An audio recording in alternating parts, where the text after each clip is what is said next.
우리 이찬원 선교사님, 우리 International Mission to Jewish People이라고 하는 IMJP입니까? IMJP 약간 저희 뭐죠?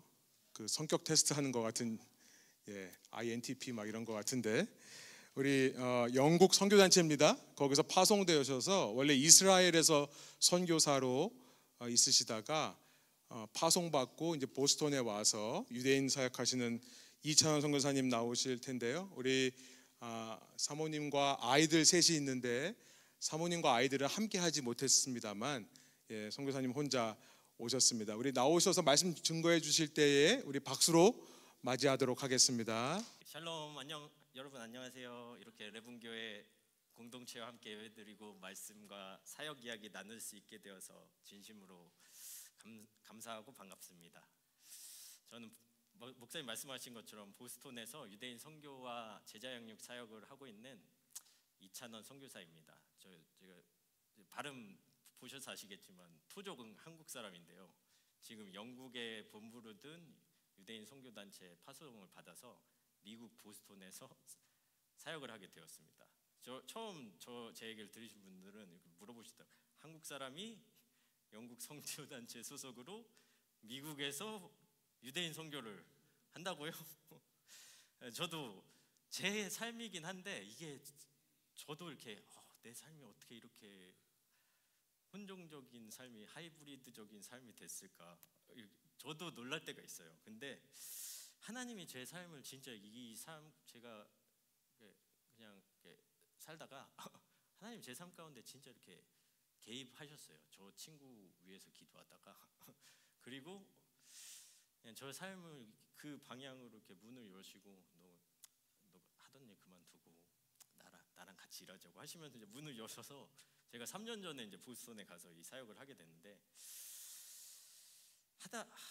이게 하나님이 부르셔서 제가 순종해서 이 길을 한 걸음씩 걸어가면서 정말 이게 보스턴이 이렇게 선교사가 한국 선교사가 산다고 이렇게 그런 데는 아니잖아요. 근데 제가 믿음으로 살다가 보니까 진짜 하나님의 복음에 소유된 사람들과 민족들을 향한 하나님의 깊고 넓은 사랑 그리고 그분의 신실한 섭리를 더 깊이 알아가는 시간인 것 같습니다. 그리고 지금 이 자리도 그 섬세한 하나님의 인도하심 안에 있다고 믿습니다. 제가 3년 전에 진짜 이렇게 맨 땅에 저희 단체가 영국 단체인데 아무도 없어요. 제가 혼자 저희 단체 유일한 미국 스태프예요. 근데 저한테 진짜 이렇게 제 남부 살고 있었는데 파송한다고 결정한다고 딱 얘기 주면서 딱 많은 얘기를 하지 않았어요. 그냥 너 믿으니까 가서 아웃 오브 스크래치로 미니스트리를 디벨롭 해보라고 그러고 왔어요. 그래가지고 제가 진짜 부르심을 느낀다고 진짜 믿음이 드는 것도 신기했는데 그런 마음을 받아서 순종하고 이제 보스턴 가서 사는데 정착하면은 이게 쉬운 일은 아니잖아요. 애 셋 데리고 이런 시애틀 같은 도시에서. 근데 그래서 이렇게 외롭고 낯선 정착 시간을 보내다가 그 시기쯤에 이제 선한 목자 선교회를 통해서 윤정 간사님 또 이렇게 박기범 목사님 또 사모님 이렇게 만나서 레분교회와 연결된 은혜를 그때 경험하게 됐는데요. 그때 이 공동체가 함께 묵상하고 계시던 말씀이 바로 로마서 11장이었습니다. 근데 그 말씀이 저는 이제 제가 이 선교사 이거 하면서 11장 23절이 제가 이 사역을 시작할 때 받은 말씀인데 그들도 유대인들도 불신앙 가운데 믿지 아니함 가운데 거하지 아니하면 접붙임을 받으리니 오직 접붙이실 능력이 하나님께 있음이라. 이 말씀 받으면서 저는 이 사역 시작했거든요. 근데 목사님이 그때 내가 오늘 아침에 교회 성도님들과 11장을 나눴다고 이렇게 말씀하시면서 어떻게 이렇게 연결이 돼서 이렇게 되게 이렇게 얘기를 하다가 이렇게 진짜 이렇게 그 만남이 겨자씨처럼 작은 씨앗이었지만 오늘 이렇게 함께 말씀을 나누는 자리로 자라나게 되었습니다. 그래서 정말 목사님 감사하고 성도님 감사합니다. 그래서 오늘 설교 제목도 이렇게 정해보았습니다. 거대한 선교, 시작은 겨자씨. 그래서 부활하신 예수님은 제자들에게 모든 민족을 제자 삼으라는 거대한 사명을 맡기셨습니다. 하지만 그 사명은 능력 있고 탁월한 이들에게 주어진 것이 아니라 작고 연약한 믿음을 가진 제자들에게 주어졌습니다. 마치 겨자씨 같은 작지만 살아있는 믿음으로 시작되었습니다. 오늘 이 말씀을 함께 묵상하면서 우리 안에 있는 작고 연약한 믿음으로 그분을 따라갈 때 하나님께서 어떻게 그분의 나라를 세워가시는지 함께 살펴보려고 합니다. 우리가 처음 함께 읽은 마태복음 28장 18절에서 20절 말씀은 다 교회 많이 다니셨으면 다 이렇게 엄청 많이 듣는 말씀이잖아요. 지상대명령이라고 부르죠. 그러므로 너는 가서 모든 민족을 제자 삼아라. 이 말씀이 이게 너무 많이 들어서 익숙하기는 하실 텐데요. 그리고 그러기도 하고 이제 선교지도 가시고 이게 요르단 선교사 그래서 그렇지 가서 제자 삼아야지, right? 그런데 이 말씀을 가만히 곱씹어 보면 이 말씀은 정말 엄청난 말씀이에요. 예수님은 단지 야 복음 좀 전해봐라 하신 게 아니에요. 모든 민족을 제자 삼아라고 하셨습니다. 그냥 옆집 친구에게 말 건네는 수준이 아니라 전 지구적인 이야기인 거죠. 하나님 나라를 세상 가운데 확장시키는 말 그대로 하늘에서 내려온 명령, 하나님의 글로벌한 선교 계획에 우리를 초대하시는 말씀입니다. 근데 저는 이 장면을 묵상할 때마다 이런 생각이 들었어요. 이 말씀을 맨 처음 들었던 제자들은 과연 어떤 마음이었을까?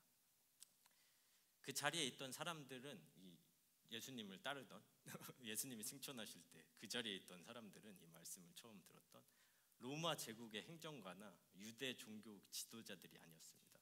국제적인 감각이 있는 사람들도 전략가나 철학자도 아니었습니다.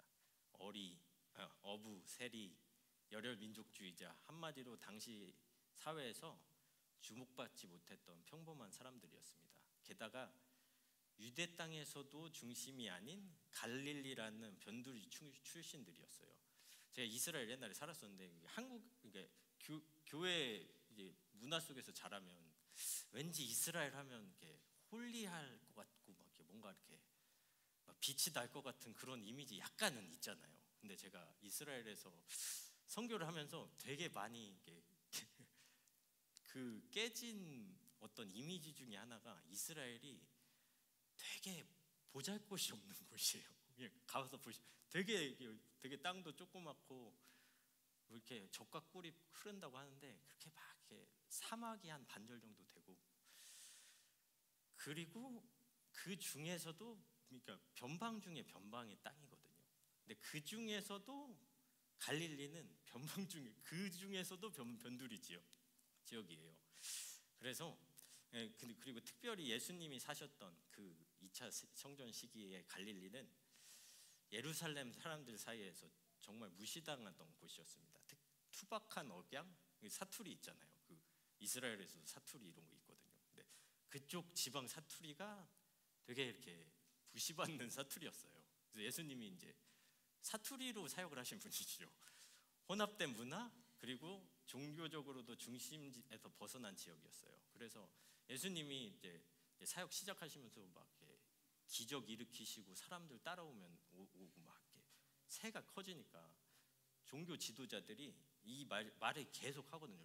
요한복음을 계속 읽어보시면은 나사렛에서 무슨 선한 게 나겠느냐 이거 굉장히 많이 말하거든요. 2장도 하고 5장인가 6장에서도 얘기하고. 근데 그 정도로 이 나사렛이 이렇게 보잘것이 없는 곳이에요. 그래서 나사렛 예수라는 단어가 나사렛이라는 단어가 촌사람이라고 생각하시면 돼요. 촌사람 예수 이렇게 생각하시면 됩니다. 근데 그 지역 출신의 제자들이 예수님을 또 3년이나 따랐어요. 열심히 따랐죠. 근데 그분이 아까 전에 제가 말 나눴던 것처럼 십자가에서 잡히시던 날 다 도망쳤어요. 베드로는 예수님을 3번이나 부인했고 다른 제자들도 절망 속에 다 숨어 있었습니다. 자신에 대한 실망과 실패감, 그리고 내 마스터가 돌아가셨는데 나는 앞으로 어떻게 될까 하는 두려움, 이들을 사로잡고 있었습니다. 그런데 예수님이 죽은 자 가운데서 살아나시고 그들에게 찾아가십니다. 그들을 꾸짖기보다 부드럽게 평안히 있을지어다 샬롬 하시며 못 박힌 손과 발, 창에 찔린 옆구리를 보여주시면서 자신의 부활을 직접 보여주시고 떨어졌던 믿음을 다시 일으켜 세우십니다. 그렇게 은혜로 다시 모인 이 연약한 무리에게 예수님은 이 컨텍스트 안에서 승천을 앞두시고 마지막으로 말씀하십니다. 그러므로 너희는 가서 모든 민족을 제자 삼아라. 바로 그들에게, 실패자 같고 연약하고 내세울 만한 배경도 없는 그들에게 예수님은 이 어마어마한 사명을 위임하십니다. 이 말씀 들었을 때 이들이 기쁨과 감격만으로 들리지 않았을 거예요. 아마도 당황하지 않았을까요? 저희가요? 저희가 실패했는데 도무지 감당할 수 없을 것 같은 벽처럼 느껴졌을 수도 있어요. 근데 저희가 이 읽은 말씀에서 한 가지 더 주목하고 싶은데요. 이 말씀이 너희는 가서 이 명령을 주시기 전에 제자들에게 아주 중요한 말씀을 먼저 들려주셨습니다. 그게 뭐냐면 그 앞에 나와 있는 말씀이죠. 하늘과 땅에 있는 모든 권세를 내가 가지고 있다고. 이 말씀을 먼저 하시거든요. 이 말씀은 그냥 단순한 수사가 아니에요. 이 말씀은 복음의 핵심이고 우리가 보냄을 받을 수 있는 유일한 근거입니다. 예수님은 십자가의 죽음과 부활을 통해 하늘과 땅의 모든 권세를 받으신 주님이 되셨습니다.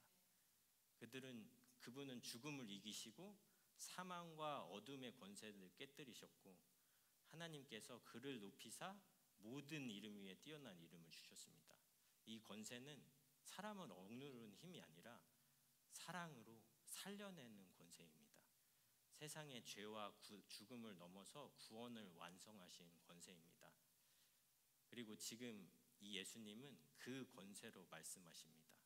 그러므로 너희는 가라. 내가 너를 보낸다. 내가 그 권세를 가진 내가 세상 끝날까지 너와 함께 할 것이다. 성경은 그래서 제가 이게 왜 내가 이거를 하나라고 진짜 이렇게 계속 이렇게 생각을 하다 보면 마지막에 남는 게 저는 이 말씀이더라고요. 나의 권세, 예수님의 권세, 복음의 권세, 복음의 능력. 여기서 시작돼서 이게 없으면 사람이 뭐 가진 게 있어요. 근데 그 앞에 저를 이끌고 가는 그 권세 앞에 순종하는 거, 그게 선교의 시작인 것 같습니다. 그래서 선교는 우리가 애써 뭔가를 해내는 일이 아닙니다. 선교는 십자가와 부활을 통해 드러난 예수님의 사랑과 권세를 믿고 그분의 부르심을 믿고 그분의 말씀 앞에 순종하고 그분과 함께 걸어가는 여정입니다. 우리가 아직 연약하고 부족해 보여도 우리가 어디에 있든 누구 앞에 섰든 그분이 함께 하신다는 약속이 우리가 이 선교의 길을 걸어가는 것을 가능하게 합니다. 예수님의 이 약속이 없었다면 제자들은 결코 갈 수 없었을 것입니다. 그리고 그 약속이 오늘 우리에게도 유효하기에 우리는 여전히 갈 수 있고 전할 수 있고 제자를 삼을 수 있습니다. 그래서 여기서 중요한 질문 하나 드리고 싶은데, 그래서 예수님이 함께 하신다고 하셨는데 나는 정말 그 부르심에 순종할 수 있을까요? 내가 가진 믿음이 너무 작고 내 자신이 너무 부족하고 내 사명은 너무 크고 막막하게 느껴질 수 있습니다. 저도 한번 정신 차리고 생각해 보면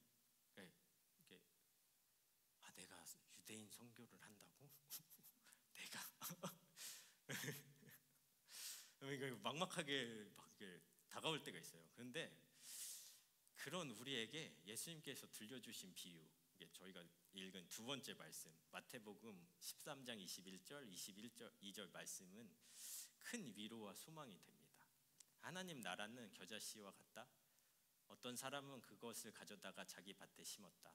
겨자씨는 어떤 씨보다 더 작은 것이지만 자라면 어떤 풀보다 더 커져서 나무가 된다. 그리하여 공중의 새들이 와서 그 가지에 깃들인다. 예수님의 나라는 이 겨자씨만한 믿음에서 시작됩니다. 그 믿음이 아무리 작아도 괜찮습니다.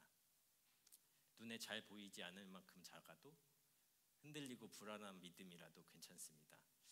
주님은 그 씨앗을 보시고 자라게 하시고 때가 되면 열매를 맺게 하십니다. 지상 대명령이라는 거대한 부르심 앞에 우리가 드릴 수 있는 가장 정직한 반응은 주님, 저는 작고 약하지만 주님이 함께 하신다면 순종하겠습니다. 이 고백 아닐까요? 그래서 오늘 선교 두 번째 포인트는 바로 이것입니다. 선교는 겨자씨만한 믿음에서 시작됩니다. 이 겨자씨 믿음의 의미를 더 깊이 이해하려면 예수님 자신을 삶을 바라봐야 합니다. 왜냐하면 복음 자체가 예수님의 사역, 예수님의 십자가와 부활, 하나님 나라의 겨자씨처럼 시작되었기 때문입니다. 예수님의 삶과 사역이 이 겨자씨가 어떤 DNA를 가지고 있는지 가르쳐 줍니다. 예수님은 누구신가요? 그분은 그냥 역사 속에 살고 죽었던 위대한 선지자, 도덕적 스승이 아니셨습니다. 그분은 하나님이셨습니다. 영원한 말씀이셨고 태초부터 하나님과 함께 계셨으며 만물이 그분으로 말미암아 창조되었습니다. 그런데 그분이 아버지 하나님과 동등됨을 멈춰지지 않으시고 자기를 비워 종의 형체를 입고 인간이 되셨습니다. 그것도 어디서요? 로마의 제국의 중심도 아니고 예루살렘의 중심도 아닌 갈릴리 나사렛이라는 시골 마을에서 목수의 아들, 평범한 사람으로 시골뜨기 청년 랍비로 오셨습니다. 그분은 권력자 곁이 아닌 평생을 주변부 사람들과 함께 하셨습니다. 병자들과 죄인들과 세리들과 여인들과 어린이들과 장애인들과 사회에서 무시당하던 이방인들, 낮은 자들과 함께 하셨습니다. 세상이 주목하지 않는 사람들의 친구가 되셨습니다. 그렇기에 당시 중심에 있던 종교 지도자들과 엘리트들은 그분을 하나님으로 알아보지 못했어요. 자신들의 기준으로 판단했고 결국 예수님이 십자가를 결국에 돌아가시게 되는 게 청년 랍비가 내가 하나님이라고 그거 얘기해서 그런 거거든요. 신성모독죄로 신성모독자로 정죄하여 십자가에 못 박혔습니다. 사람들의 눈에 예수님의 죽음은 실패처럼 보였습니다. 이사야 53장 말씀처럼 그는 주님 앞에서 마치 연한 순과 같이 마른 땅에서 나온 싹과 같이 자라서 그에게는 고운 모양도 없고 훌륭한 풍채도 없으니 우리가 보기에 흠모할 만한 아름다운 모습이 없다. 그는 사람들에게서 멸시를 받고 버림을 받고 고통을 많이 겪었다. 그는 언제나 병을 앓고 있었다. 사람들이 그에게서 얼굴을 돌렸고 그가 멸시를 받았니 우리도 덩달아 그를 귀하게 여기지 않았다. 그는 실로 우리가 받아야 할 고통을 대신 받고 우리가 겪어야 할 슬픔을 대신 겪었다. 그러나 우리는 징벌을 받아서 하나님에게 맞으며 고난을 받는다고 생각하였다. 그러나 그가 찔린 것은 우리의 허물 때문이고 그가 상처를 받은 것은 우리의 악함 때문이다. 그가 징계를 받음으로써 우리가 평화를 누리고 그가 매를 맞음으로써 우리가 병이 나았다. 우리는 모두 양처럼 길을 잃고 각기 제 갈 길로 흩어졌으나 주님께서 우리 모두의 죄를 그에게 지우셨다. 네, 이게 이사야 53장 2절에서 6절까지 말씀인데 유대인들한테는 아직도 이 말씀이 히든 이게 어떤 텍스트 중에 하나예요. 그래서 저희 같은 사역자들은 이 말씀 나누면서 복음 전하는 사역하고 있습니다. 근데 그리고 또 이 비슷한 이게 말씀으로 시편 18절에 예수님에 대해서 이렇게 예언합니다. 집 짓는 사람들이 내버린 돌이 집 모퉁이의 어릿돌이 되었다.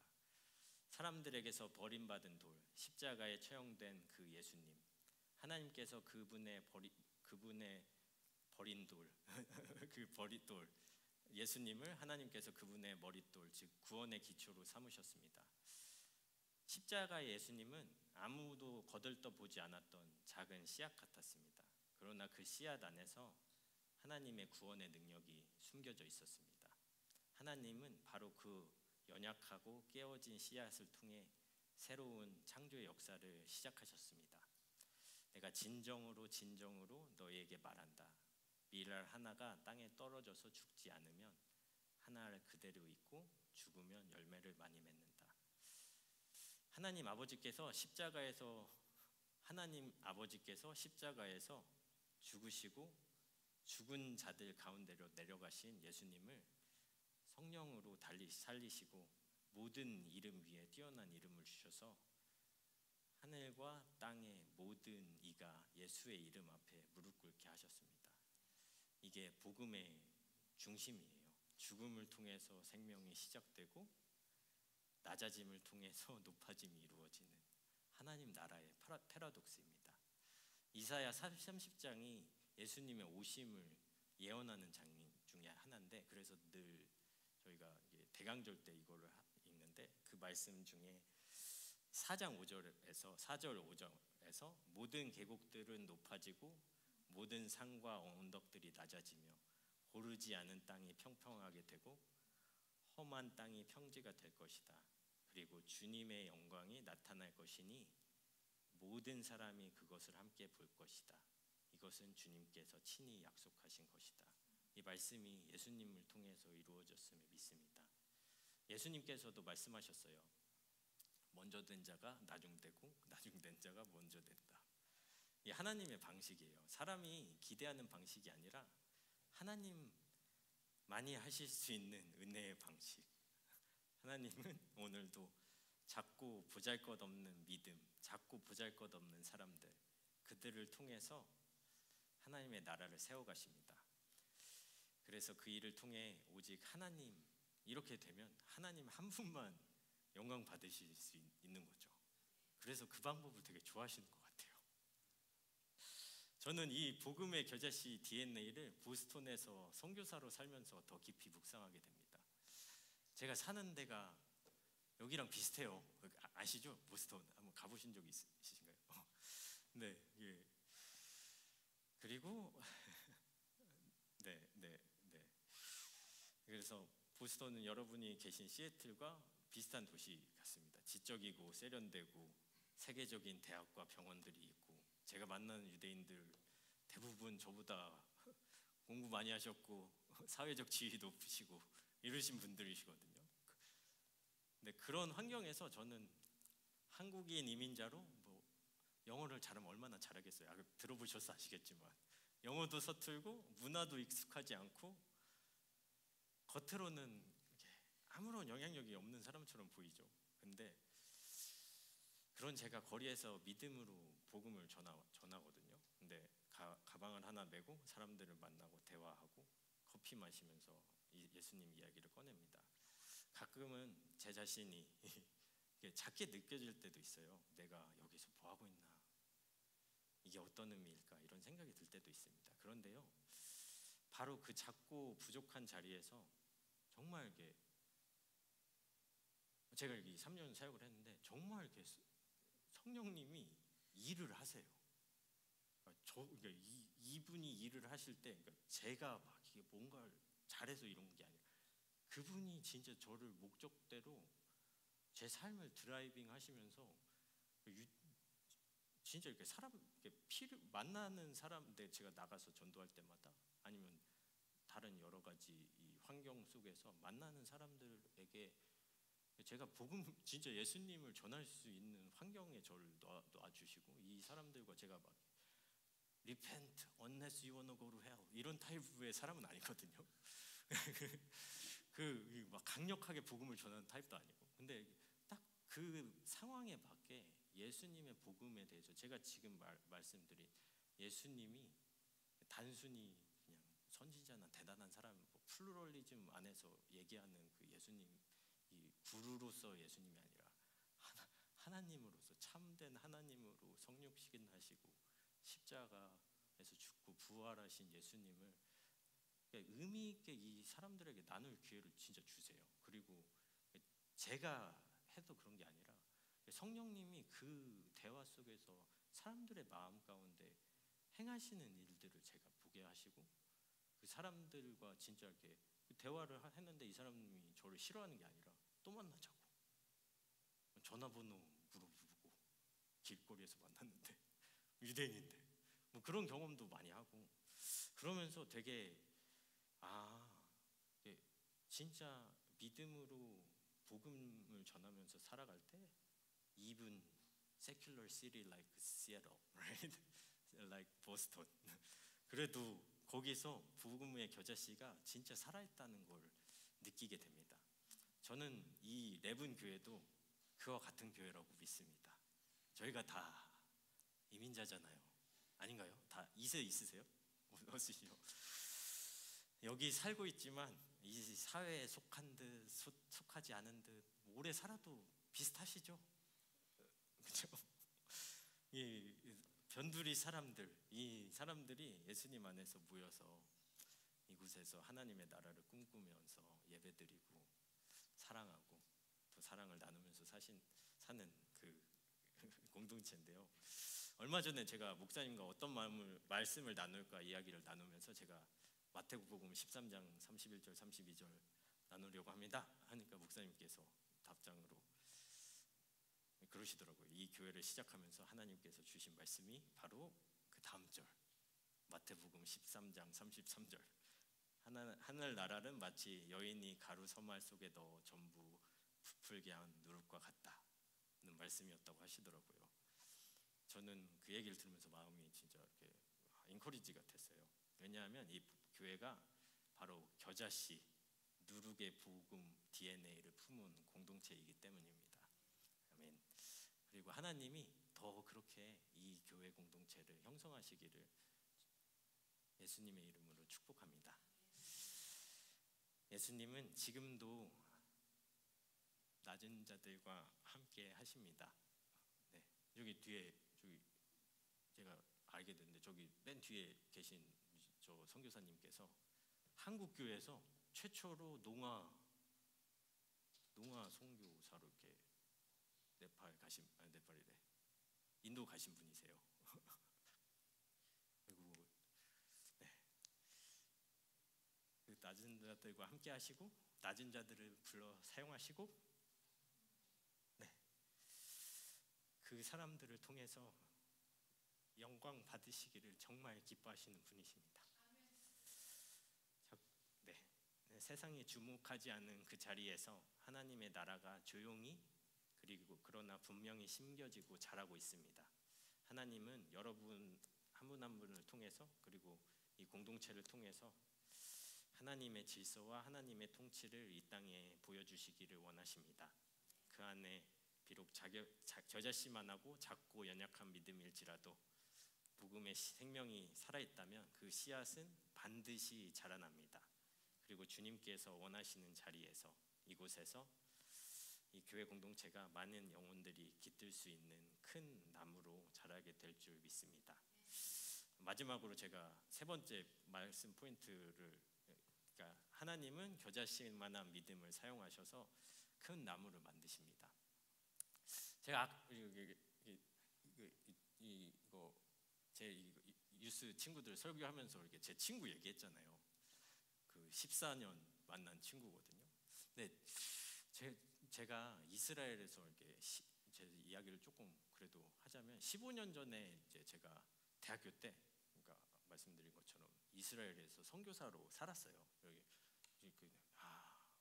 여기 원래 20대는 패셔네이트하잖아요. 내가 막 제자를 삼으리 이러면서 가서 열심히 2년 동안 사역하고 제가 아내를 만나서 이렇게 돌아와서 결혼하고 미국에 와서 뭐 공부하고 이렇게 살면서 이렇게 제 20대 선교사로 살았던 기억들을 되게 되돌아보면서 제 안에 뭐가 남는지 생각해 볼 때 이 말씀을 준비하면서도 그렇고 제가 왜 이 선교를 하고 있는지를 생각해 볼 때도 결국에는 사람이 인생에서 그러잖아요. 진짜 사람이 남더라고요. 제가 그 시간 이스라엘에서 시간들을 되게 이것도 해보고 저것도 해보고 뭐 이렇게 살았지만 그래도 제가 복음 안에서 교제했었던 친구들 그리고 이 친구들에게 복음을 전해보고 복음으로 함께 살아보려고 했었고 예수님 사랑 정말 전해보려고 했던 그 시간들 속에서 그리고 복음의 씨앗이 심기고 그리고 말씀드린 것처럼 제가 이 친구를 한동안 못 만났어요. 한 5년 정도. 그리고 이 친구 그리고 저도 죄송합니다. 두서없어서. 네, 제가 미국에 건너오면서 다들 이제 이민자시니까 이제 오늘 아버지 날이고 제가 20대 선교사로 살다가 이제 결혼을 하고 이제 미국에 왔어요. 그리고 나서 미국에서 제가 지금 현재 13년 살고 있는데 뭐 제가 뭘 배웠나 이게 인생에서 뭘 배웠나 생각을 해보면 오늘 아버지 날이니까 오늘 아버지가 되는 법을 배웠더라고요. 제가 미국에 온 지 얼마 되지 않아서 제 첫째 애가 태어났어요. 그리고 이제 20대 때 선교사로 살았으니까 여기서 이제 인생을 배운 거죠. 어떤 의미인지 아시나요? 이게 오늘 순두부 먹었는데 제 미국 첫 직장이 순두부 가게 종업원이었거든요. 한 4, 5년 살았고 뭐 이렇게 이렇게 다 이민자로 살면 힘들게 살잖아요. 그러면서 저 개인적으로는 제가 뭐 공부도 하고 그러면서 저는 이제 이 길은 이제 내 길이 아니구나 이러면서 이제 한 몇 년 정도 살았어요. 제가 한 10년 정도 살고 열심히 살다가 그러니까 제 인생의 어떤 순간이 되니까 저도 이제 이제 남부 쪽에 살았었는데 제 인생이 아메리칸 드림을 이루는 삶의 어떤 궤적에 이렇게 이렇게 가게 되더라고요. 그 순간에 근데 저를 다시 선교사로 만들었던 그게 뭐였냐면 제가 만났던 이 친구 때문이었던 것 같아요.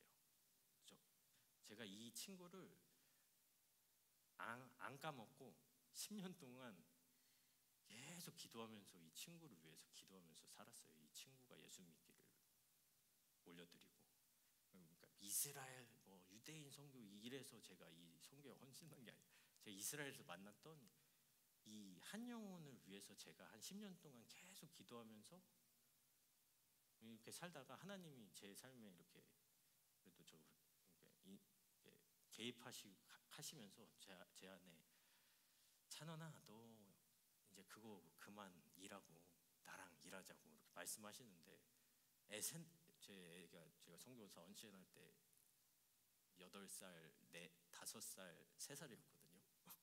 그러니까 이게 다들 이제 애들 있으시면 아시겠지만 It's not the right time, right? 근데 하나님이 근데 제가 이거를 그래도 놓고 주님을 다시 한번 따르고 싶은 마음이 들게 만들었던 기도가 제가 그냥 계속해서 그냥 엄청 이렇게 강력하게 막 주여 저를 사용하여 주시옵소서 이런 기도가 아니라 제 친구 위해서 제가 그냥 이렇게 꾸준하게 기도했던 그 기도를 하나님이 기억하시더라고요. 그리고 제 마음속에 내가 제 예수 믿는 건 한번 보고 싶다. 이 생각이 저를 진짜 다시 제가 살았던 삶을 다시 한번 돌려서 선교를 하게 만들었던 그 시간인 것 같아요. 왜 이 얘기를 나누냐면요. 선교 생각하면 엄청 막 진짜 막 거대한 어떤 뭔가 같잖아요. 근데 실제로 선교사들이 선교지에서 살면 다 똑같이 살아요. 막 엄청난 대단한 막 믿음의 영웅이 있어서 그런 게 아니라 하나님이시기 때문에 은혜로 사람들 불러서 겨자씨만한 믿음 주셔서 시작하게 하는 게 성경인 것 같습니다. 그리고 그냥 이 삶을 제 머릿속에 이해가 된다고 살아내는 게 아니라 그냥 하나님이 진짜 불렀고 그냥 내가 너랑 함께 한다고 아까 말씀드린 것처럼 그 말씀 그냥 그거 믿고 하루하루 살아갈 때 하나님이 정말 일하시는 분 같습니다. 그리고 마지막으로 제가 드리고 싶었다. 그리고 제가 이제 제 친구가 작년 겨울에 왔다고 영어 설교하면서 얘기했는데 그거를 제가 플랜을 하지 않았어요.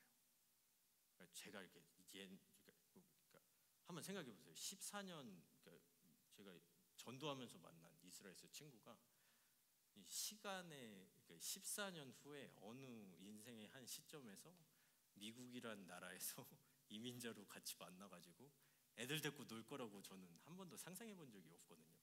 근데 하나님이 이 친구 그리고 이 친구가 제가 말하기 전에 이 친구가 전화해가지고 나 니네 놀러 가고 싶다고 이렇게 얘기하는데 저는 이 친구가 이 전화를 하고 이 친구랑 이 시간들을 다시 같이 보내면서 하나님이 진짜 이 신비 있잖아요. 겨자씨 신비. 이 신비를 저한테 진짜 이 시간들을 통해서 이 친구만 오지 않고 그 시즌에 14년 제가 이스라엘에서 교제했던 친구가 그러니까 몇 주 뒤에 한 명이 또 놀러 왔어요.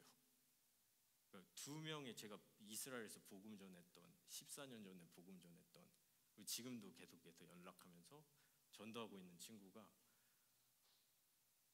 제가 얘네들한테 비행기 표를 사줄 수 있는 건 아니잖아요. 전화해서 나 너 보러 보스턴 가고 싶다고 전화해서 놀러 오고 제가 야 그럼 이왕 왔으니까 교회 한번 가자고. 교회 다 가겠대. 교회 가서 예배 드리고 또 예수님 얘기하고.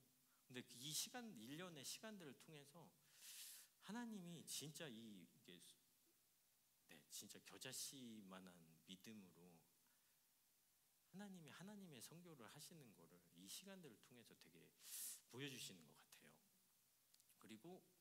그래서 아까 전에 이 유스 친구들한테 얘기했던 것처럼 한 명의 영혼이 한 분씩은 다 있을 것 같아요. 아니신가요? 예수 안 믿는 그래도 친한 직장 동료일 수도 있고 예수 안 믿는 뭐 이렇게 대학교 친구일 수도 있고 뭐 예수 안 믿는 가족들일 수도 있고 주변에 예수님 안 믿는 가까운 사람들 한 명 정도 있으실 텐데 오늘 아까 전에 유스 친구들한테 말씀했던 것처럼 그 한 사람 위해서 한번 기도 같이 하고 그리고 그 친구들에게 어떻게 제가 예수님 사랑을 전할 수 있을지 같이 이렇게 기도하고 마치면 어떨까요? 제가 기도하고 마치겠습니다. 하나님 감사합니다. 제가 저에게 오늘 겨자씨로 이 땅에 오신 그 생명을 낳으신 예수님의 사랑을 함께 묵상할 수 있게 해주셔서 감사합니다. 그리고 그 겨자씨만한 믿음을 우리에게 주시면서 나를 따라오라고 내가 사람을 낚는 어부로 너를 사용하기 원한다고 하나님 저에게 그런 말씀을 오늘 주셔서 감사합니다. 하나님 그리고 그 말씀이 어떤 의미인지 저희가 잘 모르지만 저희의 마음을 드리고 저희의 삶을 드려서 하나님이 저희 마음 가운데 품게 하시는 한 사람 그 한 사람 한 사람을 주님께 올려드리기 원합니다. 그리고 그 친구들을 그 사람들을 주님이 기억해 주시고 주님의 마음에 그 사람들을 새기시고 그 사람들을 구원하시길 때까지 저희가 하나님의 마음으로 사랑하고 섬기고 기도하고 예수님을 전하기를 소망합니다. 하나님, 저희 마음에 하나님의 마음을 허락해 주시고 지금 이 시간 예수님 사랑으로 사람들을 사랑할 수 있는 마음을 허락하여 주십시오. 진심으로 예수님을 따르고 예수님이 말씀하신 이 말씀 받고 지키고 이 말씀을 살아낼 수 있는 용기와 지혜와 힘을 허락하여 주십시오. 감사합니다. 예수님 이름으로 기도했습니다. 아멘.